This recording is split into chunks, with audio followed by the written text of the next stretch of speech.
something that we both have a love for. Yep, that's true. Shenmue. That is true. As I said, the greatest game of all time. No questions. No questions Yep. asked. No questions All asked. the Definitely not. But like I said, if no, it's good to be back. It's good to be back doing them. So what are we going to talk about today, James? Well, what we're going to talk about firstly is let's educate some of the audience and let them know how we got into Shenmue. Yeah, we could do that. I said, well, with regards to our background in it, we kind of both got into it together essentially. For those who don't know, we're actually brothers. So, Yeah, just to clear that up. Don't let the facial hair deceive you. Come on, man! I thought you weren't going to mention my facial hair. Oh, don't worry. Well, don't worry. I'm losing it on top, so you're all right. Don't worry about it. Yeah. Don't worry about it. Don't worry about it. There's hate on my end, so don't worry about it. That's all right, man. That's okay. Yeah. So I'd say, obviously, with regards to our background into Shenmue, back in the year 2000, if I remember, we picked up Dreamcast from what was the place called? It's EB, wasn't it? EB Electronics Boutique. Didn't we trade in half of our collections as well? We did. I remember. I think it was an N64 with a handful of games, and I also think a Super Nintendo. I think as well. Yeah, I think so. Yeah, because we had Super Nintendo for a while, didn't we? Yeah, that caliber as well. But I wish obviously, I wish I I know. You know, it's like retro gaming. I was going absolutely crazy. Yeah. But with regards to the story of Shenmue, well, we picked it up as part of the bundle. Yeah. As I've said, you know, we went in blind essentially. Didn't really know what this game was. Just, you know, back in the day when you just looked at an art, you know, the art on the cover, and you looked at the quick synopsis and you thought, that sounds like my cup of tea. I won't mind giving that a go. But yeah, I can still remember the first time that we plugged that disc in, turned it on, and that intro scene. Oh my god, with Shenmue, yeah, that intro. Honestly, you know, you thought, what have I got myself into? I know, yeah. But yeah, it's just with regards to obviously when we set the new game, setting it all up, and then, you know, that opening cinematic. You know, I don't need to tell anyone. You know, everyone bloody knows. Otherwise, why you listen to this podcast? Yeah, exactly. Yeah. Everyone knows the opening. Yeah. But everyone knows the opening, and everyone knows that every time they hear that, man.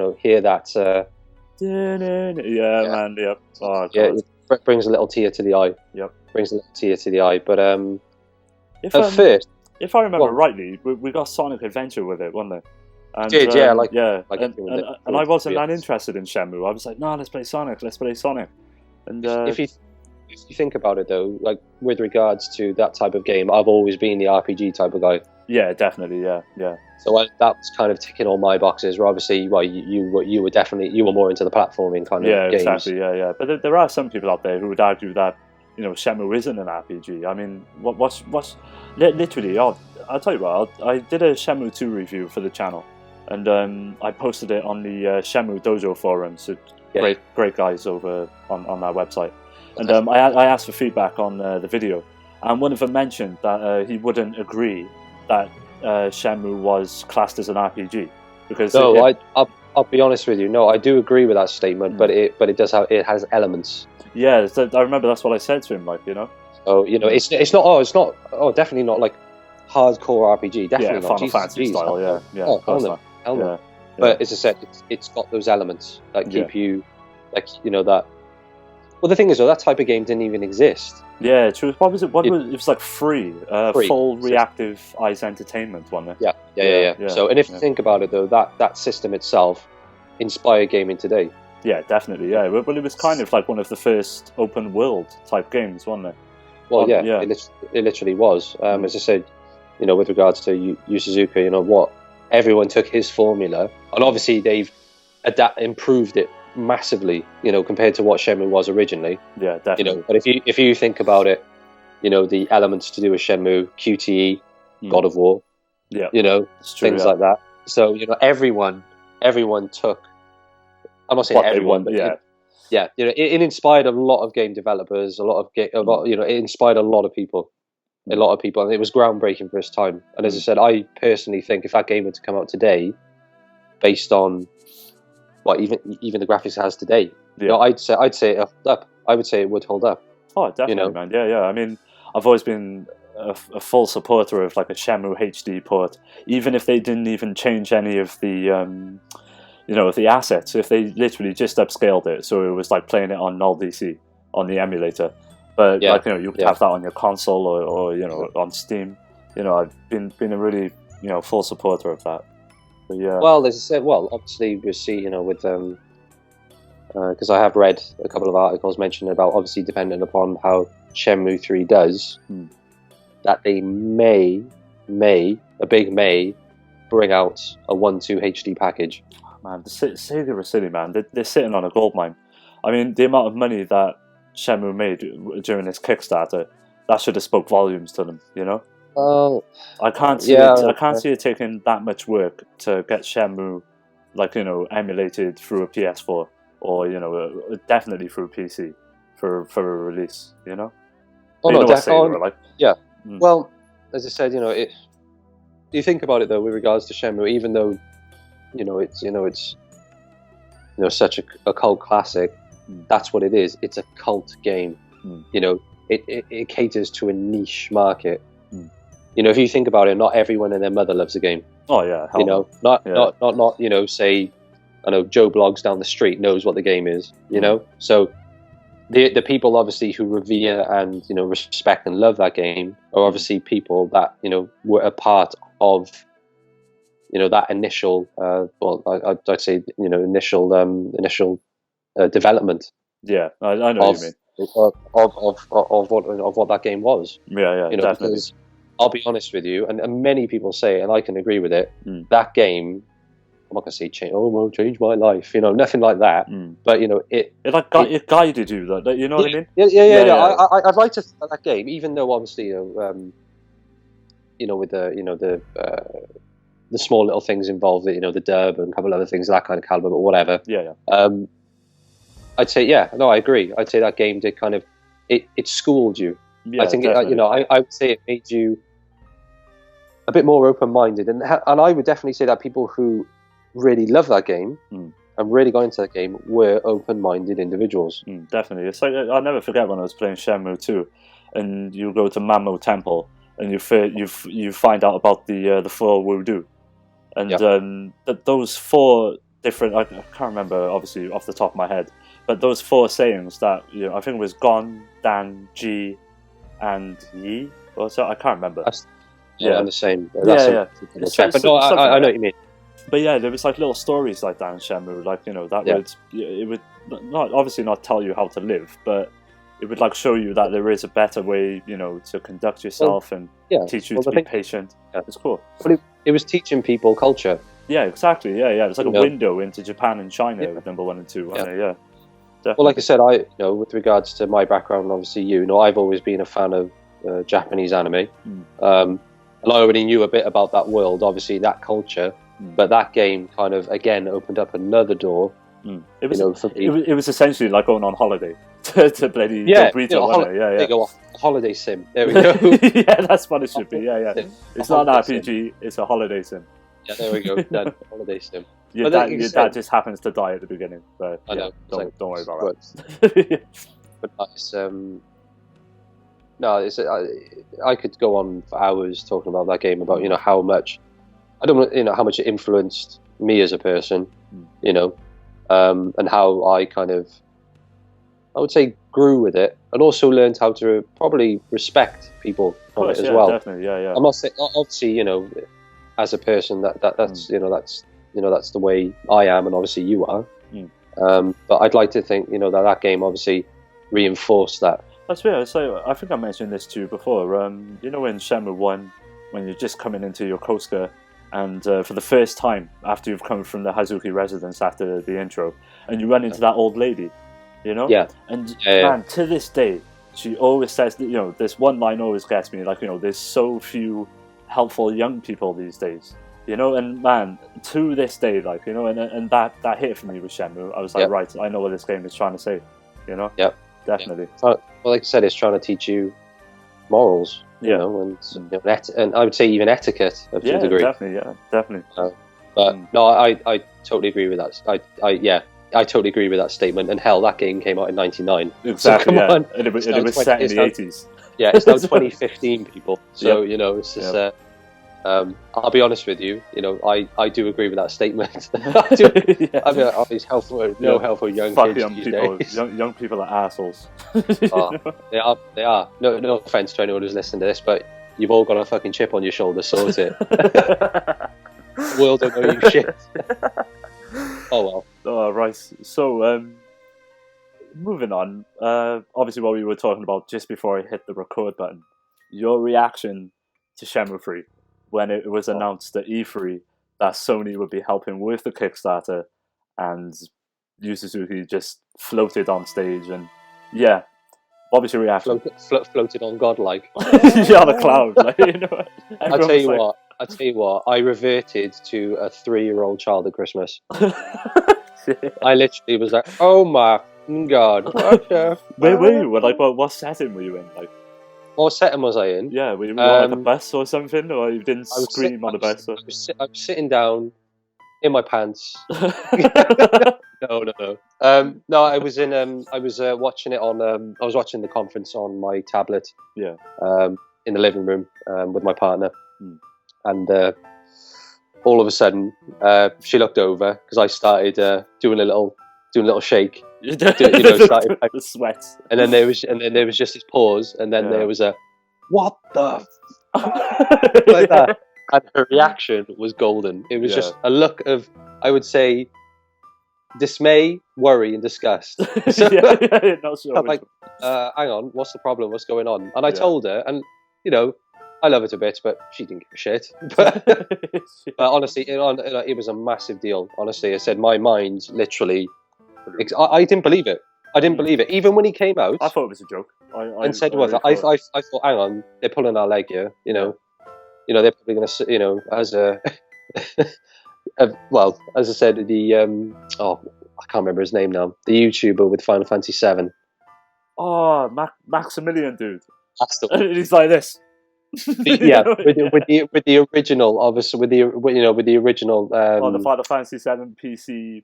And his attitude. I felt that way. I thought to myself, no, they're pulling my leg here. It's probably going to be some mobile shit or some, some Facebook game, some crap or a Facebook game or some crap like that. But when it was announced, and as soon as they dropped the lights and that trailer went up, I thought, and the leaf. Holy, I know. I literally thought, tingles, man. Wow.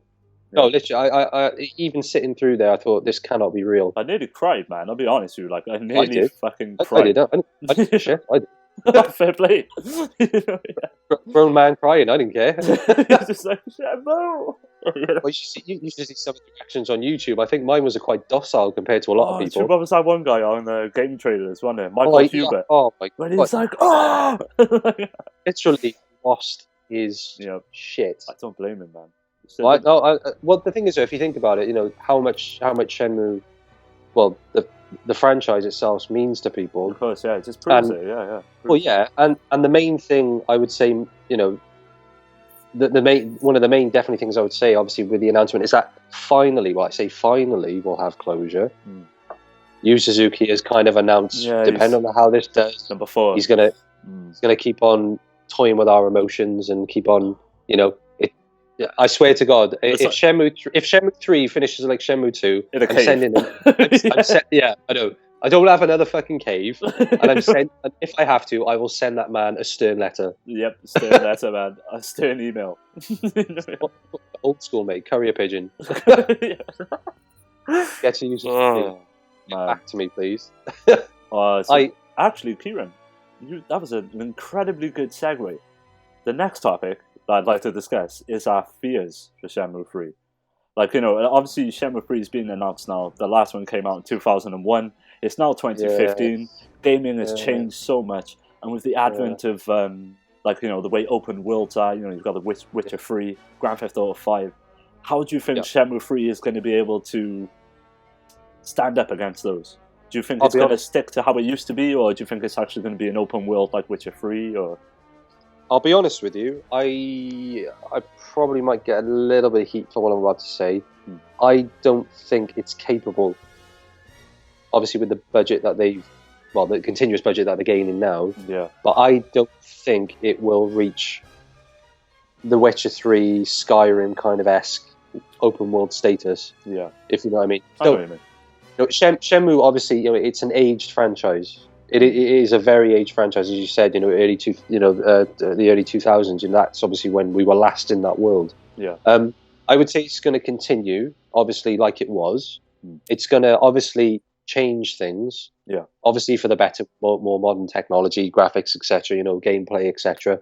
But I don't know. I don't want it to change. Yep, same. Yeah, that. Like I read an article about this. Yeah. I'd like some new elements, but the core game, the core mechanics, the core feel, I want it to remain like I remember. I was having a discussion with one of the members on Shenmue Dojo. It was earlier today, actually, and he was going on about that he'd like to see the black loading screens from number 1 and 2 and number 3. And I was like, yes, they need to be there. No, I totally agree. Because the thing is, though, it's you don't want it to fall away from the original formula. Yeah, of course. Because that's what made it so memorable and such a cult game.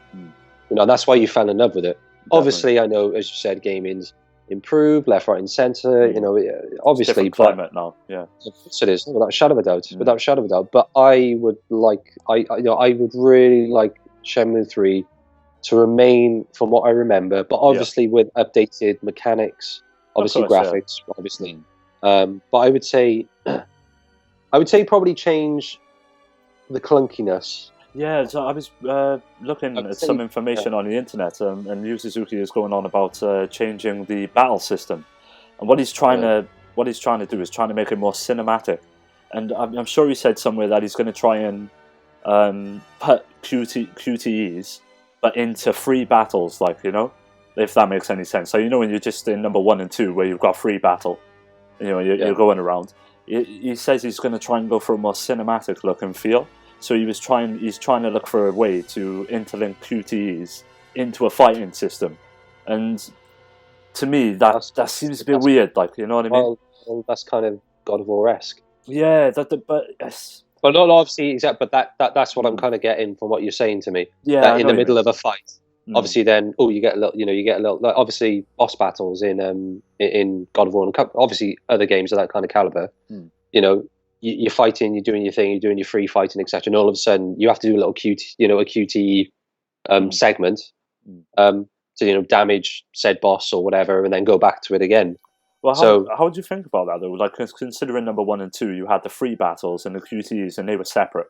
You know what I mean? Like, how would you feel like if they're actually brought together? And do you think it would break the flow of combat? Or I'll be honest with you, no, I don't think it would. I think it'd actually engage people more, because you won't kind of. I'm not saying you get bored or tired of it, but I would say it would keep you motivated. But then again, it's breaking away from the old formula. But you kind of feel it's 2015. There needs to be a break of the old mold, but not too far a distance, so it detaches itself from the original series and alienates the original fan base. Hell no, it won't alienate anyone. Of course, yeah. Like I said to you, we've had many discussions. Even if the story came out in the form of a manga, I would purchase it. Oh, definitely, yeah. Even if it was just a book with no pictures, you know what I mean? Be honest. Braille, man, Jesus Christ! What Braille? Pop-up book. I don't care. Bloody hell. Actually, there's a brilliant idea for merchandise: a Shenmue pop-up book. Yes, get your children whilst they're young. Get them into it. Definitely. Oh man, speaking of getting children into Shenmue, I actually showed Jack Shenmue. I think it was last year sometime, man. Even he was like, even he was enthralled by it. Like, it's great stuff. It is, even like I said, the one thing that game had, which is still so strong about it, is the whole cinematic kind of movie-esque feel to it. Yeah, it felt like a movie, but it didn't. I don't know. It was weird. It felt like you were playing a movie, but obviously it wasn't. It's hard to describe it really, but it felt like you were living a life, Yeah, genuinely did. Not as though you felt you were Rio, but you felt as though you were part of the story. That world. You were there. Yeah. Obviously, you being the player, you controlled obviously the actions, but you felt that as I said, your actions directed the story. For instance, like what quite a lot of people, I'm not saying a lot of people don't know, obviously, people will know, is, for instance, I can't remember what part it is. I think it's the beginning part where obviously you've got to go and search for the black, the black car and stuff like that. Yeah. If you leave that game running and you don't do anything for a set amount of time, you get a bad ending. Oh yeah, true, with Landy, and he comes back, and that sort of thing I love. I think that that they actually thought of something like that. Yeah, that there are people out there who might do that. Yeah, and they'll get a surprise. I just think it's small things like that for me make that game. And obviously to this day, there's this. You're still finding out little secrets, little tidbits of this and this. Like a playthrough I did a couple of years ago. There was a cutscene that I fell upon that I had never seen. And I thought, hang on a sec, I've played this game countless times. And I'm still discovering things, I've just stumbled across this. It was only a cutscene of about barely a minute or so. But I thought, holy hell, it again opened up for me. One thing I didn't know about was the duck racing. I didn't know about that until about a year ago. I watched the playthrough and I was like, what the hell? You can race as ducks? It was Shenmue 2 duck racing, you name it, Shenmue 2 duck racing, everything. And that's what I mean, it's these small little things that are still bring you back, because obviously you see other people finding these things, you think, what, I've got to go find that. I want to experience that. And it's just, that's what I love about the game. It is up to a degree never ending. Well, to carry on from what you're saying and what you're actually about the small little things about the game, regarding the making of Shenmue that I showed you, I think that's only recently come out. I've watched it myself. You're gonna have to watch it. But in there, you see Yu Suzuki, and the team, making the game, and it clearly states, he wants everything in there, down to the little details. Every NPC character in the game, anyone you can go and talk to, they've all got their own schedules. Where they go from the home to the work. They might go to the shop. It's amazing. It's amazing. It's a living world. Yeah, and I think that's what helped create that feeling of you actually being there, because the world felt like it was alive. You know what I mean? But it did, and I'll be honest with you, it felt more tangible. Yeah, exactly. Yeah, it was it did. You felt like you were more or less in kind of real life up to a degree. Yeah. A real life simulator of sorts. But it's and that's what obviously. I know a lot of people got turned off by that game because they thought, well, hang on a sec, this is boring. All the waiting you have to do. And why would I want to play a game where I'm standing around watching a clock, waiting for a meeting or doing this, and this? They said, well, play the bloody game. Exactly, play the game. Don't judge it on face value. I said, but the thing is, though, I'm not going to tar everyone with the same brush. But people who couldn't get into it based solely on that. For me, you're now reminded. Of course, yeah, because I'm not being funny. Well, yeah, there are periods in the game where you have to wait. But let's face it, how many other things you can do? You can train, you can go to the arcade, you can play, various games that Yu Suzuki made, Hang On, all of those. Amazing. Yeah, exactly, the darts. There's so many things to do. But you forgot the main thing as well. Capsule toys, baby. Oh, how could I forget that, man? Exactly, man. How addictive was that? But that's what I mean. The problem is, it's like you have this certain set of gamers that like to be spoon-fed. You know what I mean? And if a story isn't linear or there's too much waiting around, it's just I don't know. Again, it's this is a discussion for another podcast relating to gaming, etc. But I do agree that gaming these days, people are got a helping hand with this, and this. Perfect example, Mortal Kombat 10 with the DLC. Pay a couple of extra bob and everything is unlocked. Well, what's the point of playing that game? Exactly. If you want to do that, and it's like the whole purpose of a game is to test you. Yeah. Test you and make you overcome objectives that are put in your way. Exactly, and Shenmue did that the best. Of course it did. Of course it did. There were times where you didn't know what the hell to do. I remember when was it? I can't remember what specific part of the game is, but when you're looking for that certain person before the tattoo parlor, Charlie. When you're looking for Charlie. Yeah. When I was younger, man, I was stuck. I didn't know. But what I was doing, I was going around the whole world, talking to people, and I eventually found the way to do it. Yeah. And that's what I loved about Shenmue.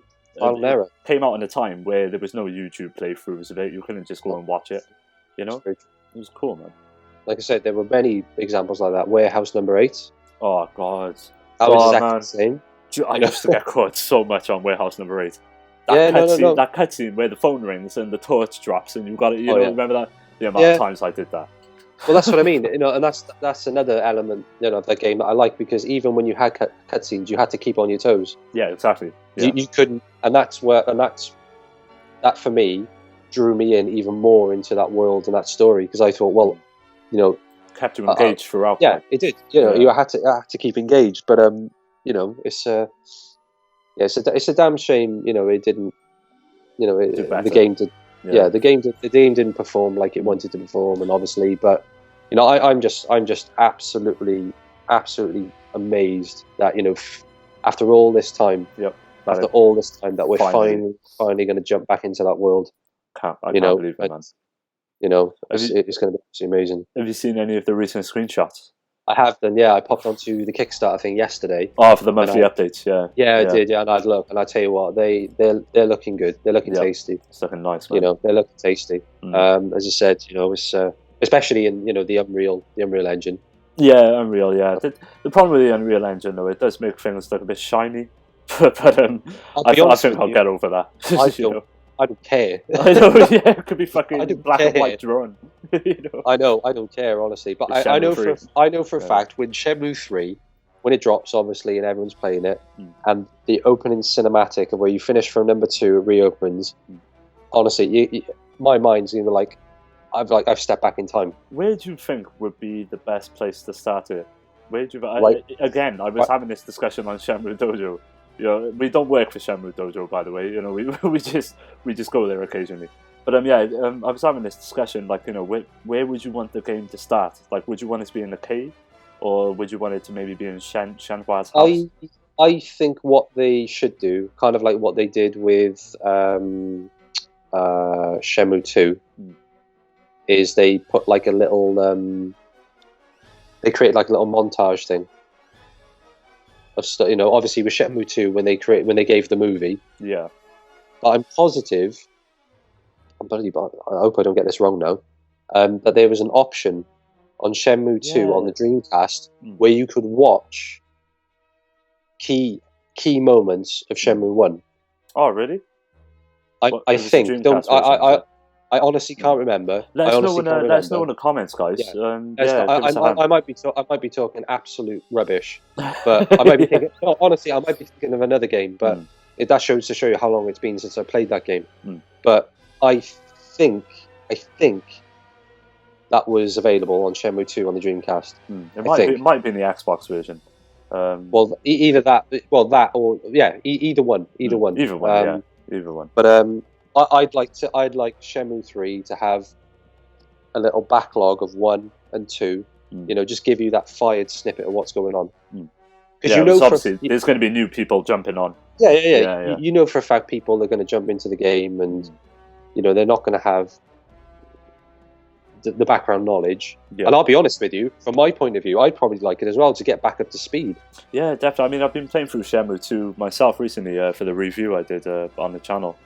And it's just one of those games, like, I haven't played it for so many years, but literally I jumped in and it felt like I've been playing this game for ages, like, you know what I mean?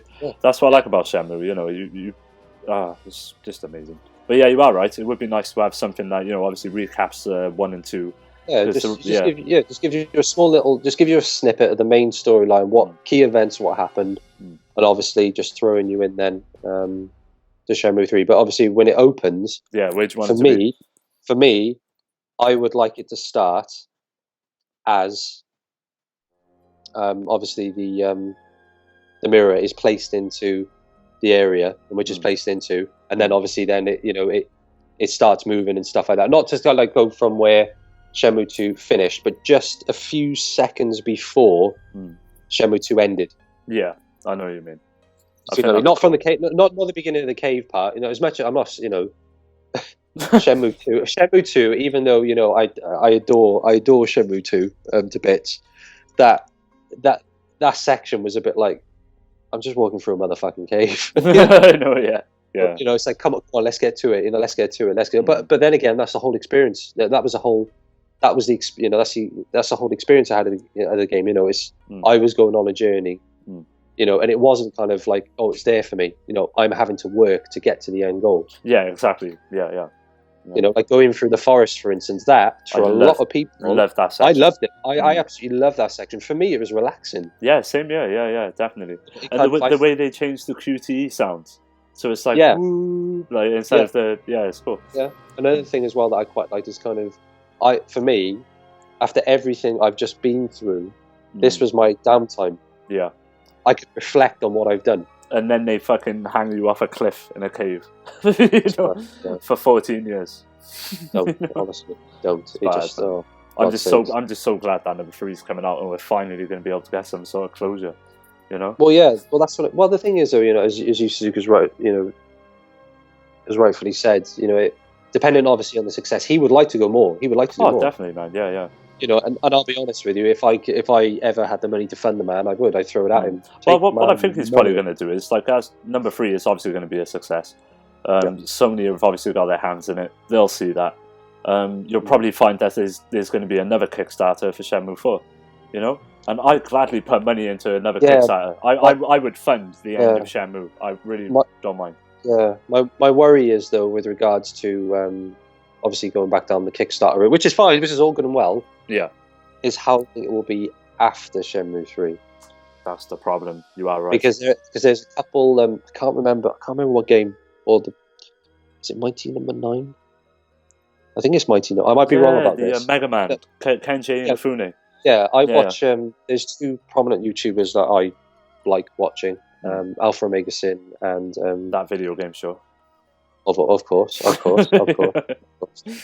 And Happy Console Gamer, Johnny Millennium. Awesome. Now, I think it was Johnny Millennium that actually mentioned about the whole Kickstarter thing, and I think it was to do with Mighty Number 9. I think it was Mighty Number 9 about how the sequel has already been announced, and the game hadn't actually, you know, fully finished its run. Yeah, I'm not sure if it was a sequel. I think it was another game that the same creator was going to make.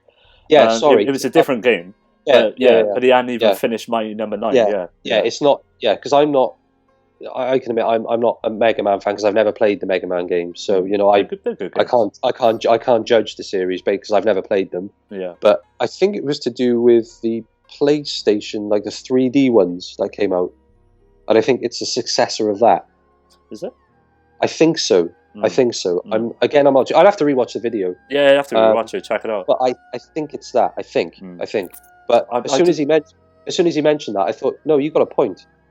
You've got a point. You know, for me, that'd be a bit kind of like, well, hang fire. You know, you've just dropped this. Yeah, you haven't even released they haven't even released the one they did first, and they're already talking about another one. Yeah, I know what you mean. You've got it. So yeah. I'm just thankful. Obviously, you know that Sony have helped with regards to the PR. That was a total clusterfuck on Sony's part. Anyway, they didn't make it clear at all. And they didn't. And the problem is there was a lot of miscommunication. There's one again. I feel like this is a YouTube plug, to be honest. But Super Bunny Hub. Oh no, Adam Korlick. Yes, Adam Korlick. He was, I would say, the advocate for clearing up the shit in the ether. Yeah. He must be the most craziest Shenmue fan in the world, by the way, as well. But he's a great guy. I love his videos. Great guy. Oh, no. I said he's... as I said, again, he's... I would say he's one of the key figures of the community. And the Dreamcast community. Well, definitely the Dreamcast. Oh, the man's a Dreamcast nut. Oh yeah, definitely, man. Honestly, I love the Dreamcast without a shadow of a doubt. This man, anything Dreamcast I have. He's on it, man. And hats, and I doff my cap to you, sir, without a shadow of a doubt. So it's a legend. But no, definitely, as I said, Shenmue 3. I'm very much looking forward to it, like everyone else on the planet. And And I'm just amazed, obviously, that we're going back into that world. No, man. I'm just absolutely amazed, and I cannot wait. I mean, insanely grateful, man. And like you said, for those of you who don't know, Keiron sent me a YouTube video, the thank you video for Shenmue that was sent to Yu Suzuki. And it's the first time I've watched it, and it really got me in the mood to do this podcast, man. It was just, the community around Shenmue, like literally wherever you go, if you know if you know somebody like Shenmue, you'll instantly get on with them. It's something that big, and it means a lot to a lot of people. No, I would definitely agree with that. I would definitely agree with that statement. It's got a place in everyone's heart. Definitely, yeah. Even the ones who hate it. Well, yeah, that's true. That's true. Shenmue. No, that's true. It's like, a lot of people though, like I said, who have, I would say, hated on it, have grown to appreciate it. Well, they have. Yeah, I would say that, and also, again, never judge a book by its cover. Exactly. Sit down and play the game. Of the best sayings there is. Never. If you don't like it initially, give it a go. It will grow on you. Yeah, give it a bit of time, and it'll be good. It will grow. It will grow on you on time. So, but no, it's extremely, extremely, extremely happy that we're going to step back into that world. Awesome. We are going to get. I'd like to think we're going to get closure on quite a few things. I don't think it will be the end. No, Yu Suzuki's already said that. He's already said that. The remaining chapters in the story, he won't be able to fit them into number 3. It would just be too rushed. You know what I mean? If I remember correctly, I think it's 16 chapters. I think so, yeah. But when was that Shenmue postmortem? We had all those photos of the chapters. Oh, that was, yeah. I think that was about 2 years ago now, something like that. I think less than that. A year or so ago, I think. Yeah, it was a GDC something. And he basically, obviously, everyone watching this has probably seen that. And there's a few chapters left, but that's what I mean. I don't want him to rush it.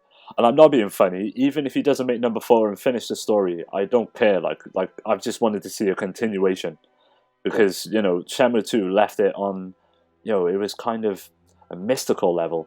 The game is so full of realism, and then it just drops this bombshell of this mystical stuff. And I agree. The one thing that I really like about the end of Shenmue 2 is, up to that point, you had been playing kind of a real life sim up to some degree. There'd been hints of the mystical stuff. Yeah, there was, and then all of a sudden, boom! There's your mysticism in your face. Yep, and you're like, whoa!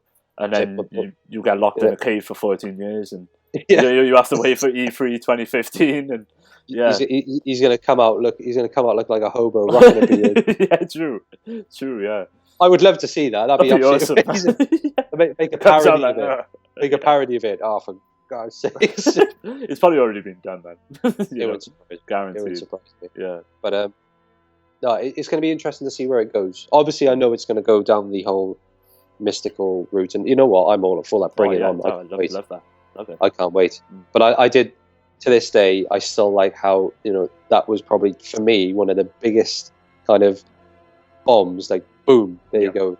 And such a shift, such a shift in the kind of what you were used to playing for the last 2 games with hints, and then boom, there you go. Completely changed. Yep, straight away, and then you're just left on the edge. It was masterful, man. It was masterful. The way they did it. Oh, don't get me wrong. To this day, I think it's probably the best cliffhanger ending to a game. Kind of like a massive WTF moment. Yeah, WTF, mate. WTF, mate. No, literally. That's how I feel, and probably every other person does. Yeah, definitely. About it. So, with regards to obviously, the further plight that is Shenmue 3, the Kickstarter, PayPal. Is there any update that's going? Yeah, so I think it ends in December now, isn't it? I'm sure I heard, it was. Yeah, I did. The Slackerbacker campaign, I think it's called. I like that term. Slackerbacker. But then again, it opened the doors for more. Yeah, for more funding. Yeah. More funding, more revenue to come through. Definitely, man. Because I don't think they had PayPal as an option They didn't. during the Kickstarter. Yeah, it's only They now. With the, and that's probably one of the, I would say, it turned a lot of people off. Well, it did. Yeah. And I'll be honest with you, even though I threw my money at it, Oh, same here. I did for 1 second think I would prefer to PayPal. Yeah, because you're covered then, aren't you? You get that security and stuff like that. Whereas but to smash the records that they smashed was definitely, I couldn't believe it. Straight away. It's just, I think within the first couple of hours, it was just it smashed it. Yeah, it was funded in I think it was an hour. I think it was. It was something fully like funded. That, yeah, something like that. Just or $1 million straight away in an hour or something. Straight. Yeah. But I know that game has won an accolade on the Kickstarter for what it achieved in such a short time, which is rightfully deserved. It rightly deserves it, man. You're right. You're right. Oh. But yeah, we're coming up to about the 40-minute mark. So what we'll do, we'll call it there. Thanks for coming on, Key. And that's fine. Obviously, this is going to be an ongoing series now. We're going to keep up to this. We haven't quite decided if it's going to be weekly or bi-weekly. No. But we will let you guys know. If you follow us on Twitter, you'll be able to check it out. Also follow Keiron on Twitter. He's going to get with the times and actually get a Twitter account, I think.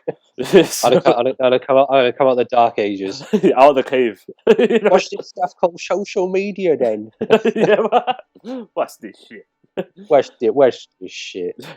No, it's true. I said I got to get on it. But as I said, with regards to myself, I'm obviously going to be assisting James with a couple of things on the channel. Yeah. Shenmue related and not, obviously.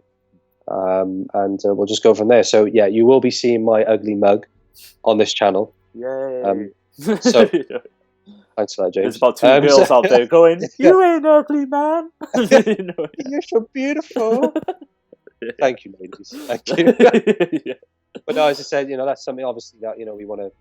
I want to jump on board with James and just try and give my 10 cents really to the to any topics really related to gaming, because as I said, we're all about gaming. We love it.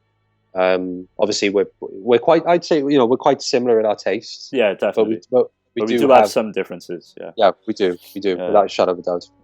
And that's one thing that we will discuss in further. Yeah, definitely. And we'll leave it at that. So this has been the first episode. Just to let you guys know, for the second episode, we actually have quite a nice surprise. I myself reached out to Corey Marshall on Twitter, who obviously is the voice actor for Ryo Hazuki in the Shenmue games. And to my utter disbelief, he actually agreed to come on and do an episode with us, guys. We're currently in the period of trying to sort it out, the date and the time, and when it's actually going to take place. But yeah, just to let you guys know, Corey Marshall should be appearing on a episode very soon, and I can't believe it. I'm so hyped, man. Well, I'll be honest with you. As soon as you told me I know you didn't believe me, did you? You were like, what? No, I didn't. I'll be honest with you. I didn't. I thought, hang on, it's not April. What are you doing?